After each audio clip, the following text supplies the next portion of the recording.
Intellectual stew. Intellectual stew with James Kirklin.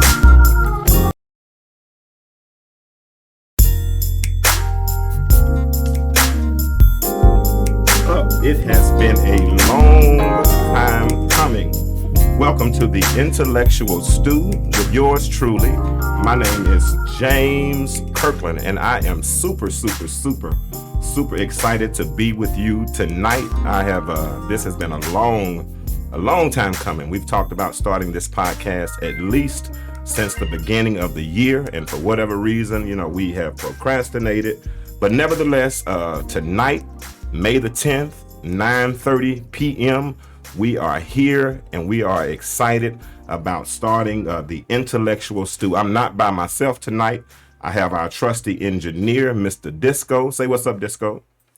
Say what's up, Disco. What's happening to you, my man? I'm glad you came along. Looking forward to your show, boss man. Man, I'm looking forward to it too. I'm going to see how this thing ends up.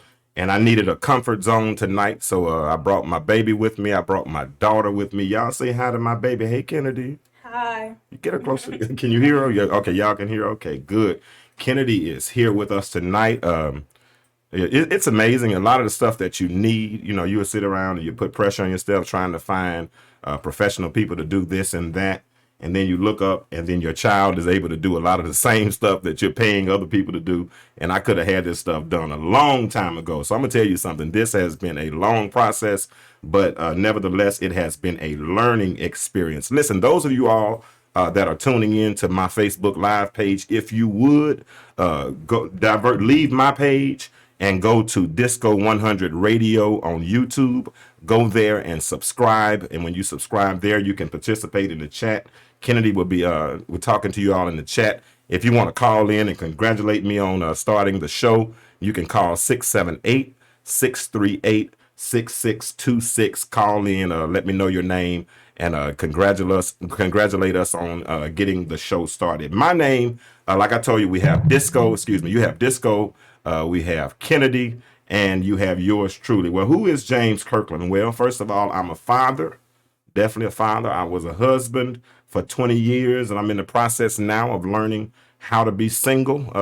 I wouldn't dare try to move into a relationship until I become more comfortable and content with myself. Not only that, but I'm also a minister of the gospel. Been doing that since 1994, and will do it until I die. I'm also a mentor to grown men, and young children. I'm also an insurance producer. I'm a divorcee. 2018 rocked my world because my world changed drastically because I was married for 20 years and then all of a sudden I found myself divorced and alone. So I've gone through a long process to get here. Gone through a long process, but I'm thankful that I'm here because you know what?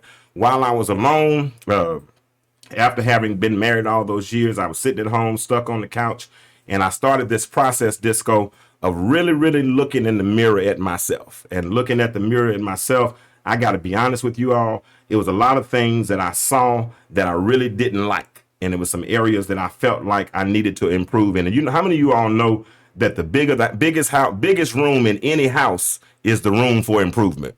And if you can't sit back and look at yourself in the mirror and see some mistakes that you've made or some things that you've done wrong, or if you think that everything is great and that your stuff don't stink, end up alone and see what happens. So I did that, and I don't know how many of you all are familiar with the biblical story of the prodigal son, about the prodigal son who was living in his father's house, and for all of those years he was living in his father's house, and then one day he got big and bad and told his daddy, let me get my inheritance up front.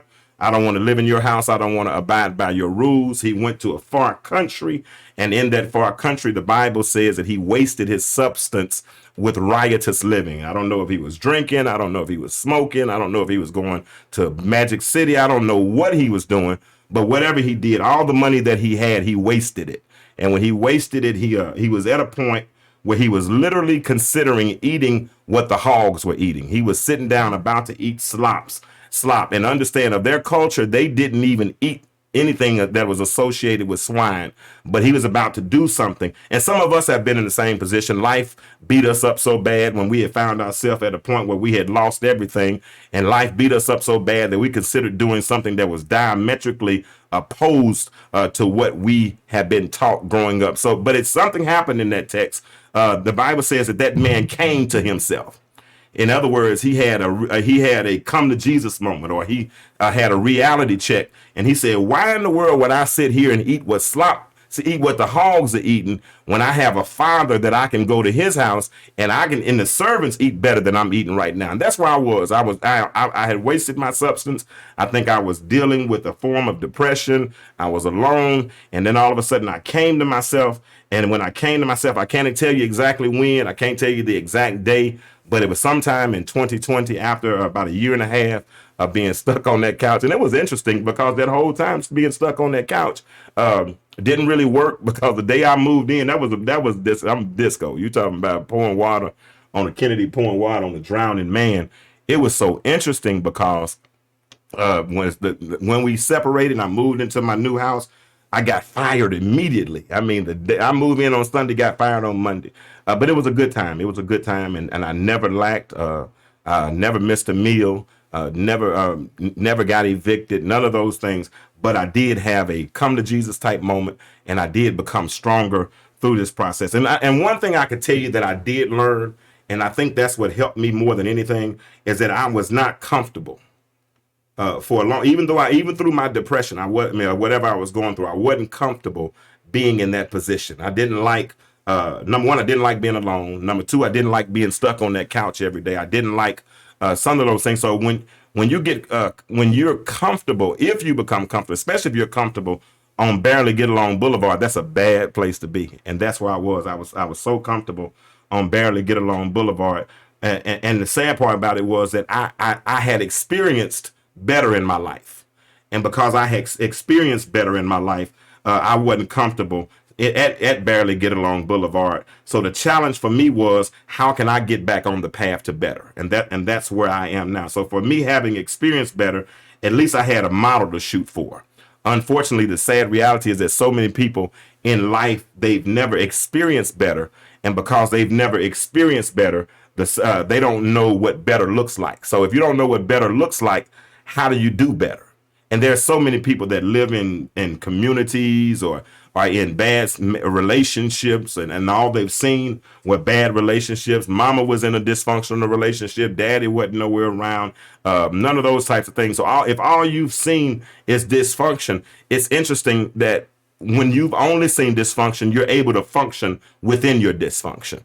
And that's what a lot of people do. So I wasn't comfortable. Didn't want to keep functioning in dysfunction. So I made a conscious decision that I was going to get on the path to better. So here it is. How are you going to do better if you don't know what better looks like? So through this medium, through this podcast, I plan to share ideas. I want to collaborate with those in our community. When I say our community, I'm talking about those of African Americans and whatnot. And ideally, what I want to do is introduce some processes that might help those in our community function together to bring our community, to better our community. I want to see us better. We've been arguing, we've been fighting, we've been fussing. Every time it looks like we take 2 steps forward or take 1 step forward, it looks like we take 2 steps backwards. We're constantly at odds with one another. It's always confusion. I think sometimes racism, I don't think we can be affected by racism if we're strong as a unit. Black males, black females, if we were strong as a unit, then we're not as affected by racism. But hey, things happen. That's just kind of how things. So here it is. So what's in the stew? What's in the stew? That's the question. So I started this process, but I didn't want to do it by myself. So I figured that there had to be a lot of people that were in the same position that I was or that I am, and they needed to shoot for better. But then there's another community of people that has no desire to live better because they're comfortable where they are. And these individuals, I would like to say, are either underexposed, they are underexposed and overexposed at the same time. They're underexposed to good things, but they're overexposed to some of the bad things simultaneously. And even though they desire better, they don't know what better looks like, so they never try to get to better, if that makes sense. So consider this as a personal invitation from me to join me as we go on this path towards better. Now I have Kennedy with me. So one of the ingredients that I think for the stew is that we should is well, a couple of ingredients. Number one is education. Number two is parenting. Now, Kennedy is my daughter. Kennedy's 18 years old. She graduated during the pandemic year during 2020. So I'm sorry, Kennedy, you didn't get your prom. You got a graduation. You did get, but it wasn't a proper graduation, right? But you got it. You got it. But tell me something. Kennedy attends the University of Georgia. She went there on the Zell Miller Scholarship.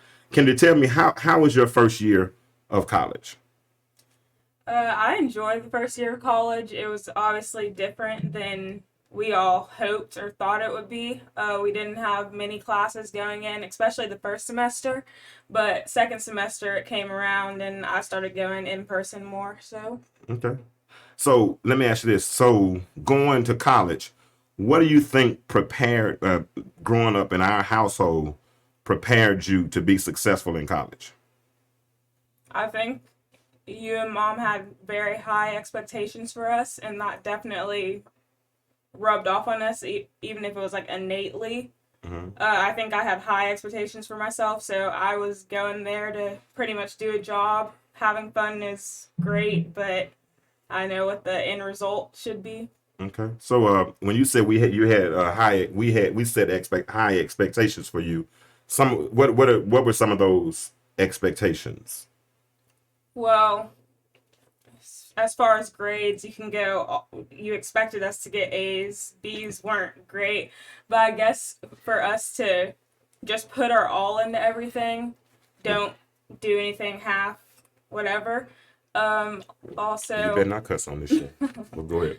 also, just to understand like how valuable our time is. If we want to do our sports and excel at these sports, we have to excel in school as well. Yeah, you got that part from your mother, I think, on that portion of it. I did. I did push you for the grades. I told you y'all started with 100 points and anything that you gave away. And that was interesting. I was listening to you yesterday and you were talking about your final.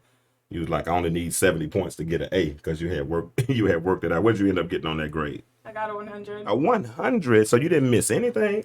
Y'all give my baby a hand. Those out there in the streets clapping. So first year, University of Georgia, which is one of the most prestigious universities in the state. What's your GPA gonna be? 3.9 something. What happened? Okay. So we got somebody calling in. Let's see what we got here. Welcome to the Intellectual Stew. Hello. Hey, Dad, this is Trey. Oh, shucky, y'all. My son has called in to check on him. You called to check in on your dear old dad? Yes, sir. I'm tuned in. I just wanted to congratulate you and say that I'm proud of you. You proud of me? You Yes, see, sir. your sister got a 3.9 this semester. Oh, yeah, I heard. That's a good start. Good That's a start. great She gave away a .01 somewhere. I got to figure out what happened with that one, but I guess a 96. That's a good start, though. Yeah, it's a good start. Good start. And congratulations to you. I know you had. I know the year didn't end quite the way you wanted to end with baseball, but I know academically you continue to excel, and I want sure. I want you to know that your mom and dad are both proud of you. Trey is at Jacksonville State University, and he's a graduate student there working on a master's in public administration. When will you be finished with that, Trey? So I'm taking 3 classes this summer, 2 classes in the fall, and I'll be done with that. You'll be done? Be out of Yep. there, huh? All right. So for those that don't know, Trey plays baseball. Played baseball at Jacksonville State. He had a season-ending injury, and he had surgery on last week. But he had surgery by one of the best surgeons in the world, and he has a 4-month recovery. 4-month recovery process. So I want you all to pray for him and his career.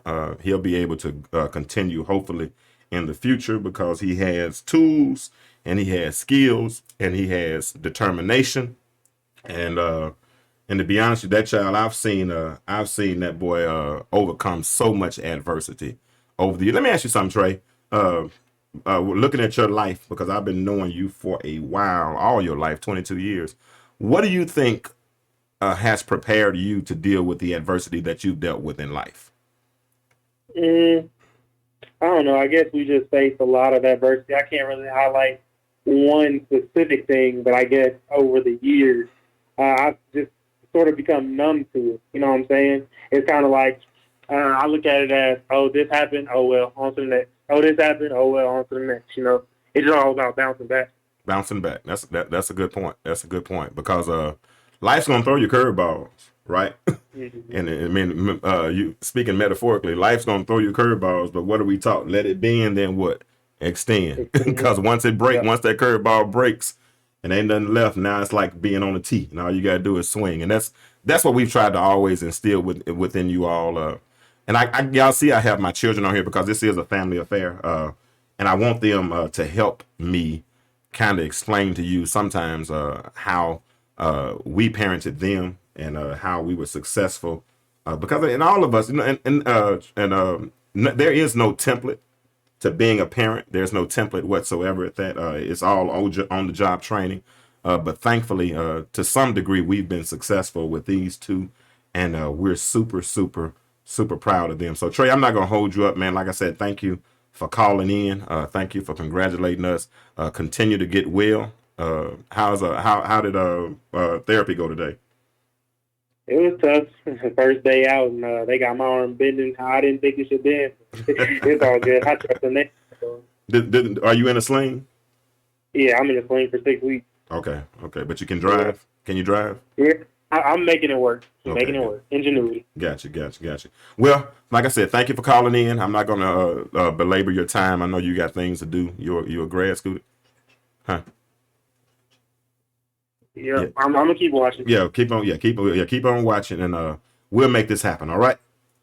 So thank you so much, and we're good to go. Yeah, put that first picture up. All right. Thank you, Trey. Yep. Okay. All right. So I wanted to put this tip of the day up because, like I said, I've been through so much adversity. Read that. It says sometimes you got to go broke, lose the person you thought you loved, watch your friends turn into foes just to get where you were going. Trust the process. Elevation requires separation. Sometimes I wanted to put that meme up because what it made, you can take it down. What it made me, no, leave it up. I want them to read that. What it made me think about was that even though I went through that divorce and it was difficult, it was good. It was good.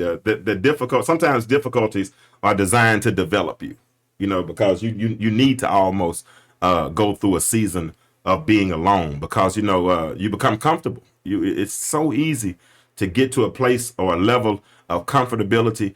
And when you get to a certain level of comfortability, then you have no desire to grow, or, you know, you're there. You kind of got, I like to call it a rhythm. You've kind of gotten yourself stuck in this rhythm, and you're side to side, and you're rocking rhythm, and you're dancing to this rhythm. And next thing you know, 10 years have passed, 15 years have passed, 20 years have passed, and then there's no productivity. You're not producing anything. You're living vicariously through other people. I mean, I had a point where people would ask me things like what made me happy and things along those lines, and I honestly just didn't know.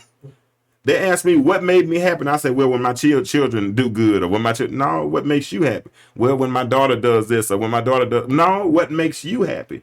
And I really, really had no clue. I think the only time I think I was really happy is when I was preaching or something along those lines. But everything else, I kind of hated my job because I didn't really like selling cars because I had to be there 12 hours a day.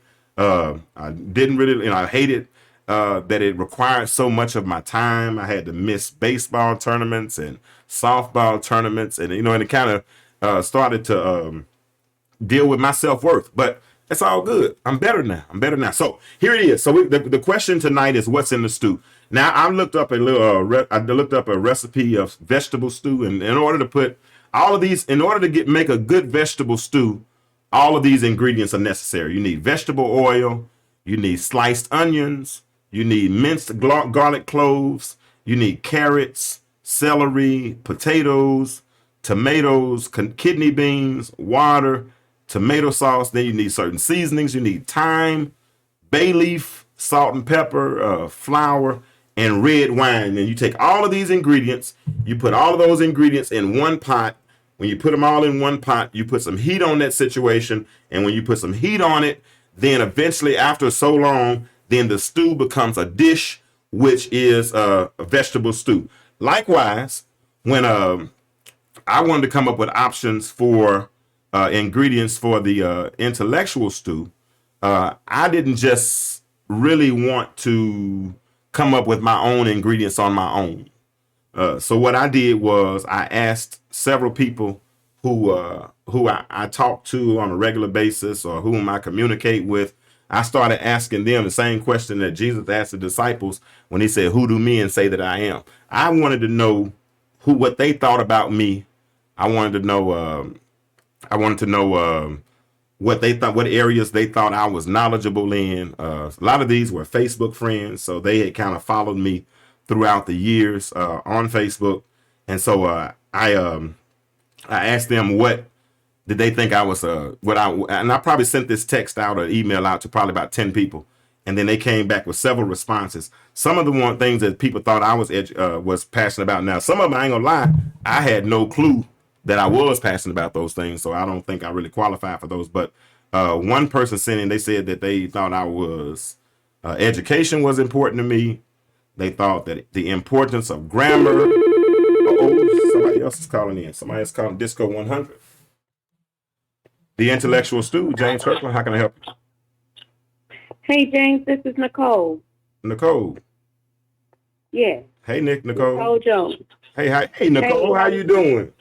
I calling to congratulate you. Yeah, this is my eventual going to be my eventual life coach at some point. I ain't gonna lie. She we don't know each other from Adam. We know each other. We know mutual people, and so I admire her mind because of some stuff that she posts on Facebook. And you just wrote a book too, right?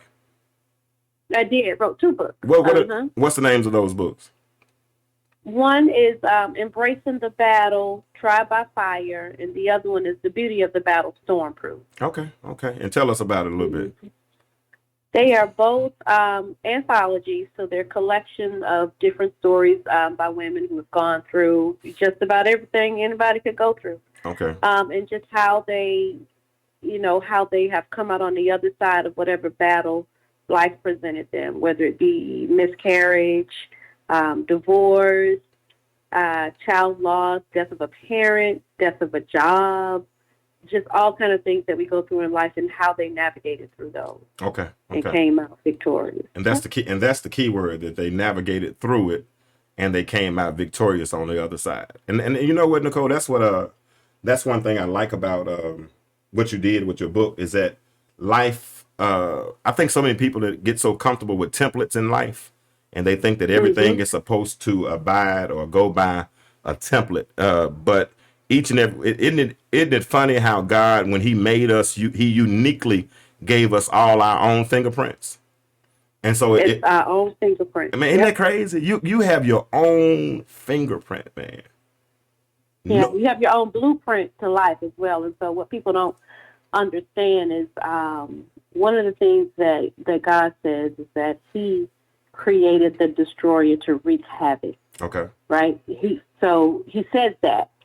And that's why he tells us, therefore, no weapon formed against you shall prosper. Mm-hmm. What happens is when those storms come, we don't understand that they were a part of our blueprint. Okay. They've already been predestined to happen because life happens and life makes us less than who we really are. So we start to rationalize everything. But in actuality, it's a part of the process to get us to where we need to be. Wow, that's good. That's good. And you know what was interesting when we had our initial conversation, and we didn't talk for about 15, 20 minutes, and she listened, man. Those that are listening, she listened to everything I had to say. She listened. And then and I was telling her, I was giving her every excuse as to why I hadn't started this podcast. And I was procrastinating, and everything that could go wrong was going wrong. And some of the stuff I think I created. Some of the battles or the obstacles that I was before me, I was actually creating those. And she said something to me that actually made so much sense. She asked me a question. She said, "Who told you you had to be perfect?" She said, "Who told you?" And you know what? When you asked me that question, it made me retrospect and look back over my life and look at my childhood and look at in my through adolescence and teen years. And there was somebody in my life that made me feel like I had to be perfect. You know what I'm saying? Even if they didn't say it directly, they implied it indirectly. You know, and I always wanted to please that particular person. You know what? I don't think I ever achieved that goal. I don't think I ever accomplished that. You know, I don't ever think I accomplished that, and I've carried that over into my adult life. But nah, man, thank you so much for calling in. I know you're super busy, so I don't want to hold you up. But y'all do understand Miss Nicole will be a contributor on the Intellectual Stew because Absolutely. I love her perspective. She can teach a lot of young women. What was that you said? You don't listen to people that don't have how many kids or whatever? You, 3. You said they don't have at least 3 kids, and they've never been married. You said they've never been married, or if they don't have at least 3 kids. Never been married. Okay. Yeah, if they've never been married, if they haven't been married at least 20 years, and they have they don't have they have less than 3 children, there's nothing that you could tell me. Okay. And we have so many people out here that are listening to people not been where they want to go, and they calling themselves experts. You got single men telling women how to get a man. That don't make no sense. Isn't that interesting? Isn't that interesting? But they listen. I don't get it. I don't get Or it. single women telling women, "Oh, you don't need to do that in a relationship." How do you know? And never been married. How do you know? Never been married. Never. Say I got the same. They cannot even entertain a guy for 2 weeks because they don't know how to communicate to men. Got the same last name you had since high school. Same last name. Nobody ever changed your last name. You had, look, in the birthing room. Yeah. When you were 0. Yeah. But you and they are advising people, and people are listening to them. So whenever you're ready, you let me know, and I'll be there. It will be soon. Trust me, it will be soon because we got some other business we got to do too. Like I said, you helped me in 20 or 30 minutes, so I can only imagine what that 90-minute session is going to be like. So absolutely, I appreciate you and much. Well, I'm proud of you, and keep doing what you're doing. All right. Well, all right. Well, keep. Thank you, and keep listening, and hopefully we'll get together soon. Okay. Okay. All right. Thank you, Nicole. All right. Bye. That was Nicole Jones. You all need to look her up on Facebook. She has 2 books out, and it's a collection of stories real life stories that people have gone through. And sometimes, it's good. You don't necessarily need a template, but you can look and see what somebody else went through. And just the mere fact that they went through it and came out on the other side ought to be encouragement enough to let you know that whatever you're going through, you can also come out on the other side. The only thing is that when you go through it, the thing is to realize that you're going through it, that it's a perpetual process, and that you don't it's not a position of permanency. You don't need to put up a mailbox. You don't need to put up a stop sign because it's temporary. You're going to go through it, get your lesson from it. Listen, I tell people all the time, life lends lessons. It's on you to consider the clues. If you don't consider the clues for the lessons that life lends, hey, then, that's on you. You're going to continue to repeat the process until you learn the lesson, because life is going to continue life is going to happen. It keeps on happening. While you making plans, guess what's going on? Life is happening regardless. And that's what I had to learn. Life is happening regardless. So understand some of the ingredients that people said that the areas that they saw me being effective in. Some said education. I think we've done pretty good with that so far as parenting, because we have, thankfully I'm college educated. My ex was college educated. Our top 2, first son, he has his bachelor's already and associates. And then Kennedy is a third of the way through a finance degree. Also, the importance of grammar is serious to me. I mean, sometimes they call me the grammar police on Facebook because I can see a grammatical mistake every one. My favorite subject in school was English. And I know people probably say that PE or lunch might have been their favorite subject, but English was mine. Also, I talk about having an open relationship with my children, so I think I've been pretty transparent with them. So those people saw that. That's a good thing. Interpersonal communication. People thought that I thought effective communication was. Now I'm gonna tell you something about effective communication, because I've been single for the last 3 or 4 years, and I've met some single women and whatnot. Communication is a big issue. I mean, I had a woman a couple of weeks ago yell at me, and I promise she yelled at me like she was disco. She yelled at me so like she thought I was her child. And my thought process was, who did I make you that angry that your response had to be like that? Just yell and use the cuss word. And I'm the type person, I don't cuss at women. What's up? Okay, go ahead. That's coming from the fact that whoever came before you, she couldn't do that to him. So since you came in with this positive, proper talking mindset, nice brother, she took what she couldn't do to him. I think she tried him because they're not together no more. You know what I'm saying? He probably got tired. Yeah, and that could be, that very well could be it. But anyway, man, that man, bro, when she yelled at me, it did something inside of me, honestly, and I just don't do it. I don't do it. If you want to, I mean, Lyric, seriously, I'm not looking to date. I'm not in no hurry to date. You know what I'm saying? I'm still healing from a 20-year marriage. So I mean, ain't no use to me trying to date nobody until I get myself together, right? But let me tell you, if we're talking and you raise your voice at me like I'm your child, you might as well understand I'm withdrawing the right hand of fellowship right then. We done.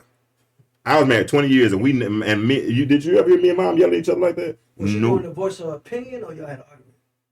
Or was she just talking to just be loud like that? Just to be loud. And I asked her, I said, Were y'all home or out in public? out in public.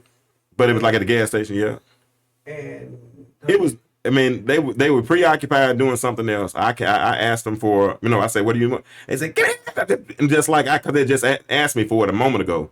But I couldn't tell what I couldn't understand your mindset because you were on the phone. she had some mind. Yeah, she had something else going on. I don't know. But that Some BC powders. bro, when that joker yelled at me, man, I promise you, man, I know how to cuss. I don't really want to cuss. And I don't like arguing with women. I do not like arguing with, my daddy taught me when I was little, walk away from a woman before you argue with him. It just don't make sense because why argue if we can't fight? So let's communicate with each other and let's move on. But when that joker yelled at me, man, when that joker yelled at me, it did something special to me. Yes, put up that next one right quick. All right, so and it perpetuates this crazy thought pattern between men and women. I just don't understand how women feel like they can think for men. Like this is a meme that I saw on Facebook. As much as some black men hate single mothers, you think they stop making. Who hates single mothers? I don't think it's to that. What do you think that means? Explain to me what you think that means. Well, they're saying that you would stop leaving them, or you wouldn't let them raise the children by themselves, or that because when you have a child with someone, the expectation is if you have a child that you're gonna be with that person. You know what I'm saying? That's why when we talked about marriage, marriage was supposed to be first, and then procreation came after that, and then the husband and wife raised the children. What are you going to say? Break down the first three sentences of that. As much as some black men. The key word is some. Okay, as much as some black men hate single mothers. Mm-hmm. What do you think that right there means? That just stop right there. It doesn't make sense to me, so it don't mean nothing to me. I don't think that we hate single mothers. I think what they're trying to say in this passage, if the meme is that the attitude that come with the woman that's suffering from being by herself, raising her kids, how she treat other men. So a lot of them walk around mad at the world because of the decision they made and the mate they choose, and he left her. So they made mad at the world. So I think the woman is mad at the world, the man's mad at the world. The woman mad. Yeah, but this meme was saying that black men hate the single mothers, and I think what they're, because if you watch, the attitude come with the single mom. I get it. Okay. Well, we definitely hate that attitude that goes with them, but as far as, like I said, when we had our children, when we got married, you know what I'm saying, and we hope we would do it till death did us part. We didn't quite make it, you know what I'm saying, but that was the expectation. People now, they just have babies left and right. You know what I'm saying? And then, so that's what you mean by you say making them? Yeah, they make them single mothers. You know what I'm saying? Because they're not in a relationship. They let them, they produce a child with them, and then they don't stay with them, and then they got to deal with it by themselves. And whatever the reasoning is, because I mean, some people are so cantankerous, it's hard to deal with. Yeah. Now I read into it. Yeah, and the purpose. And listen, this is the thing. We do stuff so backwards. It takes a whole lot to raise children, right? Mm-hmm. And most of us, or a lot of us, don't plan properly for raising a family. We say, oh, you're pregnant, let's go ahead and deal with it. You see what I'm saying? Instead of doing the pre-planning process and going through this, right? And now you got a child, and now the pressure that goes along with the child. Man, child care is expensive. You understand? And I can only imagine what it is now, because back then, how old are you? 18? How old are your sister? 17? So it's 15, 16 years ago. It was $150, $200 a week then. So what is it now? You know what I'm saying? So put those pressures along with it, trying to work, trying to do childcare, trying to make sure children get properly educated, make sure they're fed. That's a lot of pressure, right? And if you all in a relationship aren't solid, then eventually you're gonna move on. And then if she wasn't raised, properly, or if he wasn't raised properly, or because I'm gonna tell you something, it's something that makes a person come to the mindset where they think it's okay to holler at another adult. I just don't see. Let me ask y'all a question. Somebody, if you want to call in and answer this question for me, because I want to know. 678-638-6626. Is it more important to keep the peace or to get your point across? That's the question right here. Is it more important to keep the peace? I want somebody to call in 678-638-6626 and answer that question. Is it more important to keep the peace or to get your point across? Because it's my contention that you can do both. You can keep the peace and you can still get your point across. Now, you might not do it at 9 o'clock, but if you wait till 9:05 to say what you got to say, I bet you can keep the peace and get your point across. Sometimes when the pressure comes, then you can't handle pressure, and because you can't handle pressure, that will make you respond adversely. No, don't call me. Don't call me. Somebody's calling my phone. Call 678-638-6626. Is it more important to keep the peace or get your point across? I have some listeners in Arkansas, so if you're in Arkansas, I know we don't have long distance no more. So use your little cell phone and call 678. But yeah, I think so many people. All depends on what it's for. You think all? I think it all depends on what. I think it all depends on what the situation is. Okay. Because sometimes if you try to keep the peace and it's hindering your home, and y'all gonna be affected by that, you gotta speak up. Yeah, but you can still speak up. I'm not. Listen, what I'm saying. Hear what I'm saying. Hear what I'm saying. And this is pops. This is pops growing through me. This is dad growing through me, right? Because my dad, first of all, he said you don't argue with women. That no, you just don't do that. Okay, so that's walking away. So if we're into it, or like I said, okay, let's see what we got. Caller, you on Disco 100 Radio with the Intellectual Stew. Who am I speaking with? This is Kawana Yancey. Hey, Miss Yancey, how are you? I'm scared to answer. I'm scared for you to answer Calling this. from Arkansas. Thank you, all the way from North Little Rock, Arkansas. Supposed to have long distance. Chicago. They know.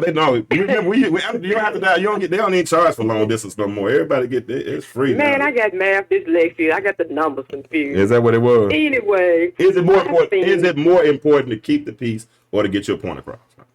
Get your point across. Oh God.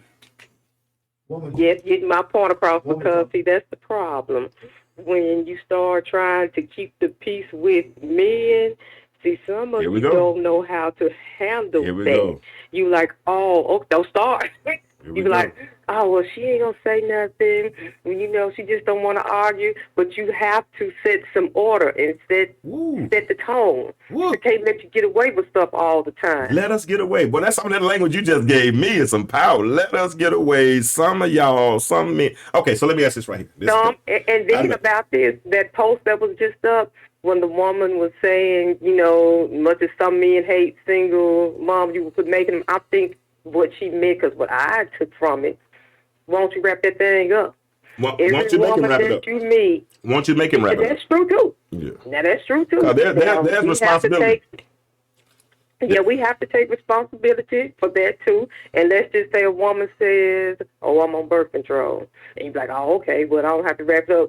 Still, no, you're wrapping it up. Don't want to make all these babies out here, because things gonna happen. I'm more afraid of catching a disease than I am making a baby, because nowadays they put something on you the Board of Health can't take off. And I ain't. See, that's you, because you're intellectual. We got to talk about this younger generation, because this is the microwave generation, and it's about the feel good stage. Well, you okay? So it makes sense. Okay, you're a good example, and we're gonna revisit this whole keep the peace versus getting your point across thing in a minute. So we're gonna because I'm not suggesting that you don't do both. I'm not. I read an article one time that said the title of the article was called "The Art of Fighting Fair." Okay, and the art of fighting fair. What it suggested was there's nothing wrong with communicating vividly or vibrantly, not violently, because ain't nobody arguing with nobody. Not nobody fighting, but it's okay to communicate. But if you and I are in a conversation, right, Kawana, and it's gotten a little hot, and you're trying to get your point across. Even in a boxing match, you ever notice how in a boxing match they'll fight for 3 minutes and then they'll go back to their corner and sit down for a second, get a little water, get the sweat wiped off of them, and then they'll come back and fight again. And they'll do that like 10 times until the fight is over, right? And so even in a relationship, if you're trying to get a point across and you don't feel like you're being successful, then sometimes it's best to step away and reapproach. Because what happens is if I keep on trying to do something okay, let me give you an example. You steadily trying to make me understand something. I'm not getting it the way you're giving it. And then all of a sudden, what's that going to do? It's going to frustrate you more, right? That's true. So in interpersonal, this is good. I love this. In interpersonal communication, is the responsibility of effective communication. Is it more does the responsibility fall on the sender or the receiver? Well, I feel like it is on the receiver because I think this is one of my pet peeves with men. Now, when I'm upset and I'm telling you something and you don't want to receive it or hear it, I could change my tone. No, I want to hear it. I want to hear it, but you're just not being effective in your communication. No, let me tell you. No. See, you're talking while I'm talking, Mr. Kirkland. I'm listening. I'm be quiet. Shut up, man. Okay. I've had men, once I've shut them down and say, you know what? Since you want me to be quiet, don't want me to talk, I'm done. I don't have anything to say. And then when I don't answer the phone call for about 2 weeks, it's always, well, I'm sorry. I knew what you were saying, but I just didn't want you to be right. So I just didn't want to hear that again. So sometimes the receiver hears it, but male ego and pride, well, we don't want you to be right, and I know you told me this a few times, so I'm just going to act stupid, play dumb, like I don't know what you're talking about. But then when I don't give in to your needs, then it's like, you was right. You were right. See that thing there? But if people would set aside issues, then that's when the relationship can evolve, because we still got to remember it's all about love, because love is not boastful. Love is not bright. So you got to always go back to the commandments with that thing. Well, not the commandments, but you know what God says about it. But that pride thing gets in the way. All right. Let me know when I can talk. Yeah. Let me know when I can Now, talk. sir. I can talk now? I like that expression on your daughter's face, but yeah, go ahead. Okay. Because this is what I'm saying. First of all, let's focus on what I didn't say. I never said I didn't want you to talk. I definitely want you to talk. Okay. Now, the message might get lost in translation by how you're communicating. For instance, now, the only time I shut down, and you can put this out in the atmosphere for the whole wide world to know, the only time I shut down is when you raise your voice at me, because I'm not your child. All right. Okay. So when you start hollering at me, it's over. So I don't hear you. Right. I don't hear you at that particular point. I don't hear nothing, because at that point, to me, effective communication. Now that's part of being a preacher for 20 plus years. Effective communication for me starts from the sender. I have to put out a message that's palatable enough, that's easy enough to digest, something that's concise enough so that you can understand the message that I'm saying. Right now, I hear you saying that some dudes act like they don't know. I'm not. Let's talk about.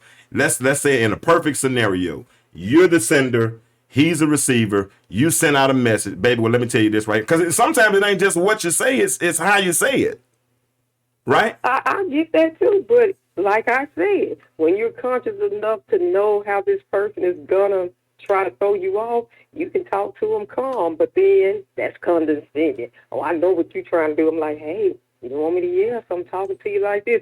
Oh, so now you're talking to me like I'm stupid. See, but when somebody doesn't want to receive, you still have a problem, because, again, I can't tell you that you were right and I was wrong, so I'm going to act a much.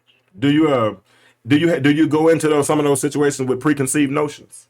Like, you know, they're not gonna. Yes, that's a problem too. You go in thinking they're not gonna respond the way you want to respond, then that's automatic. You've already tainted the conversation at that point, have you not? To an extent. Because everybody, Sometimes. because the last dude, chumped you off and didn't want, didn't listen the way you thought he should have listened. So you think all men respond like that? You know what I'm saying? No. Oh, I'm just perhaps, and we men. just having a conversation. I'm just perhaps in it with you. I'm just perhaps in it with you. Yeah. I mean, not all men. You have to learn people. Ooh. So, and then, too, this line here where men say, all men not the same. Well, I'll tell you, well, can y'all come up with new lines? Because you say the same thing and you're acting the same. So maybe you need to get out. Maybe you need to change circles. Because I don't think all women are the same. I definitely don't think all women are the same. Like I just told Nicole Jones before this call. I think all of us have our own fingerprints, and God gave us that for a reason. But I think what we do is we do put people in certain categories, and we do have preconceived notions about those individuals. And when we do that, stereotypes, that's the word. We love to operate with certain stereotypes, and we don't give people the longitude or the latitude to be who they actually are because we have a preconceived notion of who we think they are. Does that make sense? Glad you said that, because that's going to be my next point. The other thing is when people, you said the stereotypes, some people act like how they think you might like. Because I don't like when men say, well, what do you like in a man? What do you do? When I've answered those questions, then you try to live up to a certain expectation, and when you can't, then you're mad.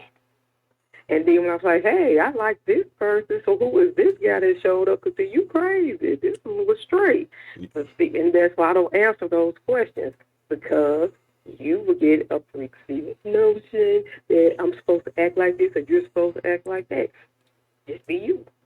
So sometimes people mess you up trying to be something they're not. So what you said is it's a turnoff for him to try to be what you want him to be, what you like.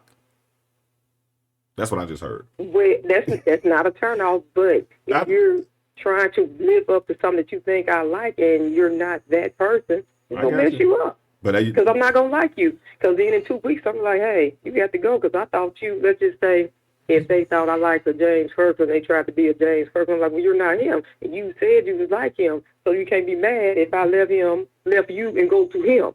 So you don't. So in other words, so Disco, I think what she's saying is she don't give out participation trophies. You know what? You done had a little mouth on you. She don't get no honorable mentions. If you ain't the MVP or if you ain't first team All-American, then you might well go on and check out and go with somebody. Is that what you're saying? Is that what you're saying? You know what? You called in, so you know you subject to it. And I appreciate you for calling in too, Miss Kawana. Believe me. All right. Well, I'm proud of you. Good luck, and I will support you. We got you. I appreciate you. Thanks for putting us on the map. Thank you. Share my stuff. Share my stuff. Share the YouTube channel. I already did, and I already did the thumbs up.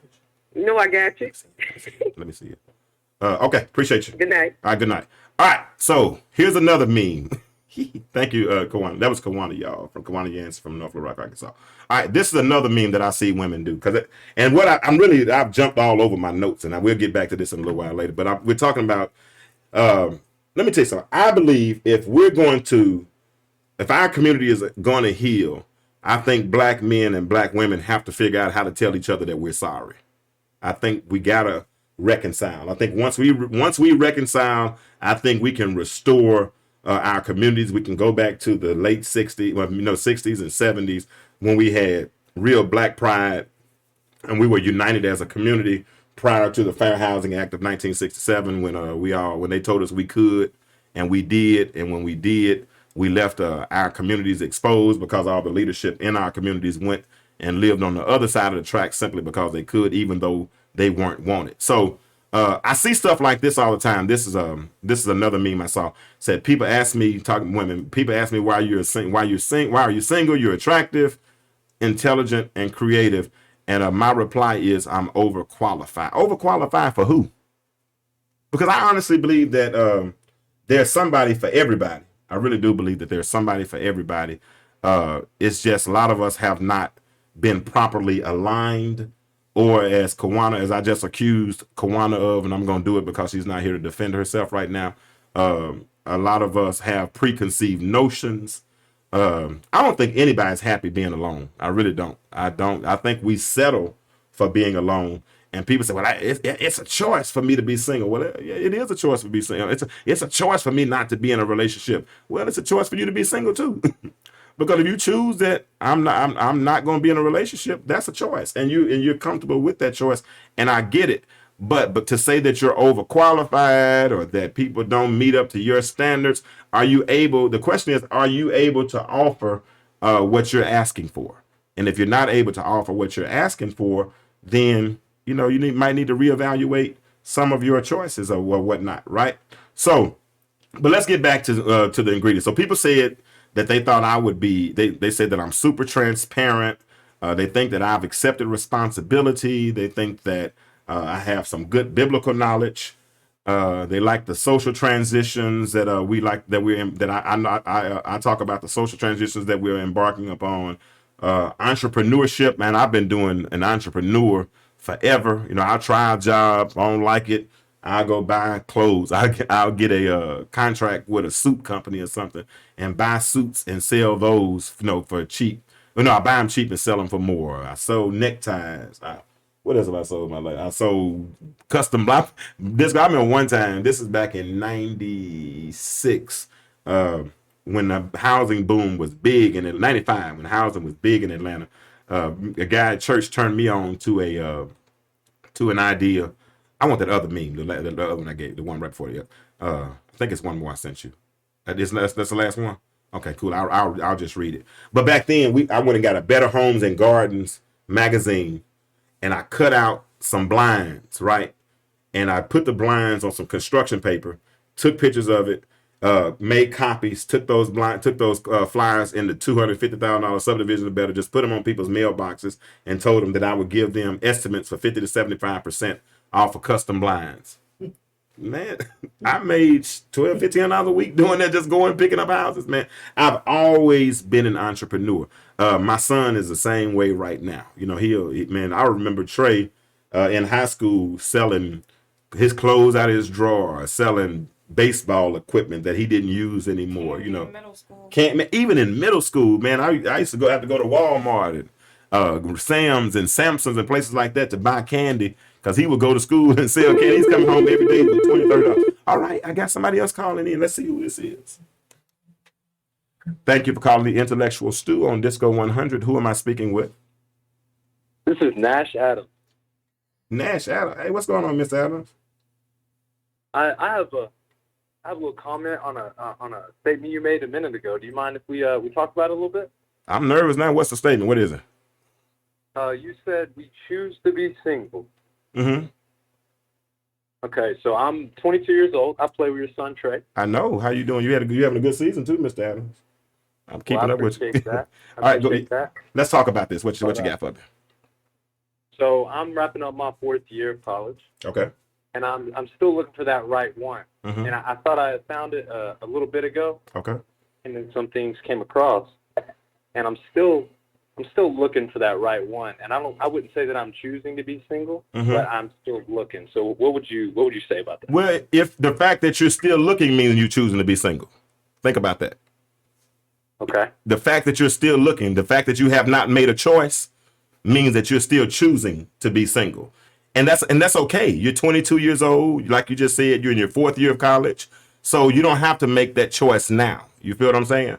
You can make that choice when you're ready. Obviously, whoever you were with at first didn't satisfy you, or you didn't feel like she was the one, right? So you made a choice not to be with that individual. Everything that we do in life is choices. Everything that we do. If I choose to get out of the bed in the morning and put on to drink coffee instead of tea, that was a choice. If I choose to take a shower at night instead of taking it in the morning, that's a choice. So if I'm in a relationship or if I'm not in a relationship, that's my choice. Because guess what? I've seen you. You're an athletic guy. You're young. You're vibrant. There are plenty of women out there that would love to be with you, but you don't want to be with them, right? I would say so. I think I've got a little bit of a small pool. Okay. With where I'm at. I'm about to move into the next stage of my life. Mm-hmm. I think it'll expand a little bit, man. But you know what the good part about about going into a smaller pool is? It helps to make the choice easier. You ever notice if you do a multiple choice test, right? And you got an A, B, C, and D, what's your percentage of getting the answer right? A, B, C, and D, that's 25%. You get 25% right. But if you got a true or false test, what's your percentage of getting it right? 50%. 50%. Why? Right. Why? Because the pool got smaller, right? Now you're young, you're in college, you're in undergrad, you're doing all these things. So you got a big pool right there, right? So as you ascend and get into your career and things change and your money goes up, all those things, and you get into the upper echelon of women and all those kind of, now that pool gets smaller because the things that would satisfy you at 19 or 20, that's not going to satisfy you as a 22, 23-year-old man. You feel what I'm saying? I'm 48 now. The things that I would have done 10, 15 years ago, those things don't even satisfy. The things that I thought I would do after going through a divorce, being single and the freedoms that I thought I would have, man, I don't even take advantage of those freedoms because my desires have changed. As you grow older, as you become more, that's one thing I love about baseball, is that baseball gives you all a certain level of discipline, and it's certain things that you all don't stand for. You understand what I'm saying? Because y'all No doubt. Yeah, baseball, y'all are some weird cats. There's nothing like football, nothing like basketball, but it's a good stoic type of thing, though. You know what I'm saying? Because it makes you, who plays 162 games? That's a lot, right? You got to be focused to do something like that. Y'all play 50, 60 games, 3, 4, 5 times a week. So you got to be focused. So if somebody's going to come in your life, you can't let nobody come in your life that's going to take away from you, right? They got to come in and add to you. And the thing is, if they don't add to you, you're not even going to deal with them anyway, are you? No, absolutely not. So that's you making a choice to be single. Do you see it that way? Now that you say it like that, I would definitely agree with that. I'm Okay. choosing to be single right now because I don't think it's the right time right now. My friend, that's good, man. And that's exactly what I want you to see. All right. So thank you for calling in, Nash. Thank you for tuning in. I only got about 3 or 4 more minutes on the show. We're going to be doing this every Monday night. So if you have any more questions, hey, man, feel free to call in. Tell my son, go by and encourage my son. All right. Tell him he's going to make it. All right. Thank you for having me. All right, man. Huh? Subscribe. And hey, and those of you all that are on at Disco 100 Radio, please subscribe. Please go to Disco 100 and subscribe. Now, I'm going to take the replay and I'll upload the replay on my personal channel, and that's Kirklin Creations, Kirklin Creations, Kreationz. Go there and subscribe, and you'll be able to watch the replay on there. Okay. So hey, that's cool. We've gotten some good callers tonight. We've had some good calls, some good questions, and I'm appreciative. One more picture. Yeah, I got one more picture. Now listen, this is we're gonna have to hit those the ingredients next week, okay? But this is what I wanted to show. This is for my brothers. Y'all need to hear me. Just because she's a soldier don't mean you have to put her through war. Just because she's a soldier don't mean you have to put her through war. Hey, women are strong. I know we're supposed to be the stronger vessel, but they are strong and they've been through a whole lot. And that's our responsibility to build them up, to esteem them. I'm talking about alpha males. I'm talking about strong brothers. I'm talking about real men. All right. That's the thing. Real men. We're going to get into this subject later on, Disco, about the hub babies and about the problem about why we think a lot of men have problems, in communication and whatnot. We're going to get into all that later on. I really didn't get through half of my notes tonight. I'm still stuck on who men say I am. And then I'm going to tell you next time what the actual ingredients are that we're going to be discussing. Okay. So listen, we are all on the path to better. I want to thank everyone who joined in tonight. Those of you all, like I said, go to Disco 100 Radio and subscribe. Thank you, Disco, for coming in. Kennedy, thank you, baby. That's my baby. She came in and hung out with dear old dad tonight, and she will be contributing in the future. Her mom and I we were talking yesterday about our parenting styles, and we want to share those parenting styles with you. So listen, we're going to be here every Monday night at 9:30 to 10:30. Tell your friends, share it. We're going to have all kinds of different, you never know what we're going to talk about and where the conversation will end up. But this is what I want to do. I want to tell you something. I want you to keep this on your mind, and maybe this will make you think. But remember this, as you go throughout this thing called life, the world is changing. Why do you remain the same? That's the question I want to ask you. The world is changing. Why do you remain the same? I'll see you next week. Intellectual stew.